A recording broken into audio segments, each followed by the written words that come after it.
So how does somebody go about becoming a director of photography? Like, as there's a ton of people, and I understand that's a very broad question. No, And anyone can kind of call themselves a director of photography if they have a cinematography reel. yeah. Obviously, there's no official, um, But yeah, I mean, it's what you put in your email hmm signature. You know what I mean? So, I mean, I mean, you feel justified in calling yeah, yourself a cinematographer, right? So, like, I guess. I so I what's mean, I was laughing because I think the number one thing to do is to just call yourself that. I know that right, seems like a cop out, but the more you, I don't know, it's not like faking it until you make it, but the more you just sort of practice what you preach. yeah, You're like, if I am a cinematographer, if I say I'm a cinematographer and I'm a director of photography, right, regardless of my foundation in that, people are going to see me as that. hmm, And I'm going to have to practice that. And I'm going to yeah, have to own up to that. right, And I'm going to have to learn about it. I think I approach it that way. Some people might just completely fake it and not do the homework.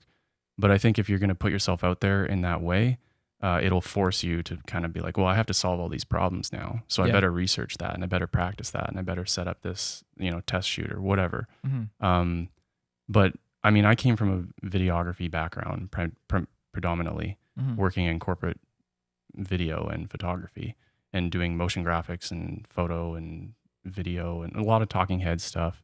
So, what was like the trajectory then? We might as well just go from you. Oh, You we started out can. doing skate videos, right?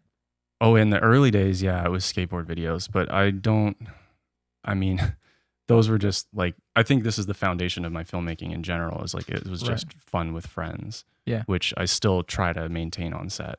Is like, I try to hire people I like working with and I try to keep it loose while still being professional or still like getting the job done. Right. So that was probably the earliest foundation. And my dad gave me like a film camera back in the day, even before that. So that was probably an earlier. A film camera. What kind of camera was it? Was it It like a was VHS type deal, no, no, or was no, it no. like? Sorry, like a photography, like a Oh, 35 okay, mil gotcha. Canon. I think it was like an AE1 Right. that I think I still have, and that was sort of the foundation of photography. And then skateboard filming came in after that. And I had like just a cheap one CCD.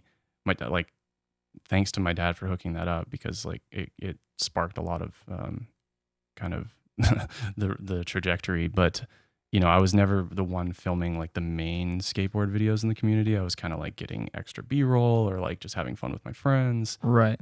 And then that sort of led me to want to do, you know, uh, like some sort of degree in media arts, I guess. So, did you go to school then? I did. I went to University of Lethbridge and I Would you took, recommend it? yes and no. This is something I've like kind of come to terms with lately. I think having come out of it, I was like, oh, I wish I just went and got like a technical degree or a Right. certificate, just went to SATE and got all the technical hard skills.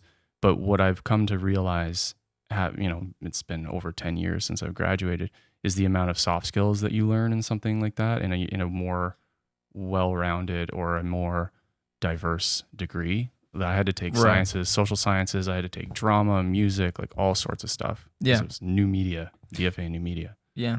So yeah, I kind of went through that, but focusing on film and photography. Hmm. And then honestly came out super confused and started doing like web design and graphic design and a lot of things that I still think attribute to my aesthetic or my composition and my color theory and all that kind of stuff that I've developed over time. Right. Uh, but it definitely like had some years where I was like, should I be a web designer?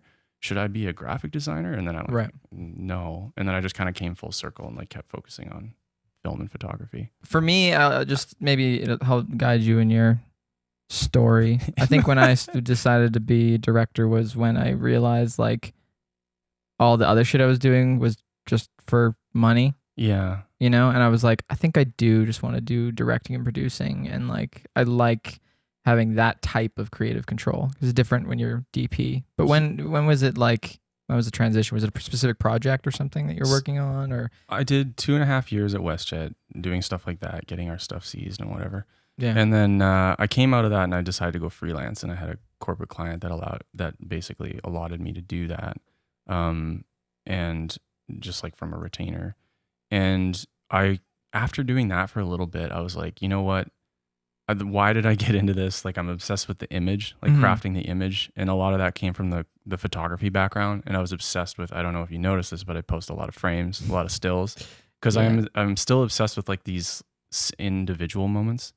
So kind of at that point, like in 2015 or so, I was like, I need to come back to this. I need to focus on this more specifically. And I've been shooting a lot. I've been shooting a variety of stuff for a long time. At that point, probably 10 years since having gone to school. And then I just was like, yeah, I guess this is, I guess this is what I am. I'm a cinematographer. No, I just was like, I'm going to take this more serious. I'm going to start researching it more. What goes into the technical side that I'm just sort of assuming at this point and finding by accident. Right. And I started practicing more and more. I was using projects as an excuse to basically use someone else's money to try a new piece of kit or like a new lighting design or whatever. Right.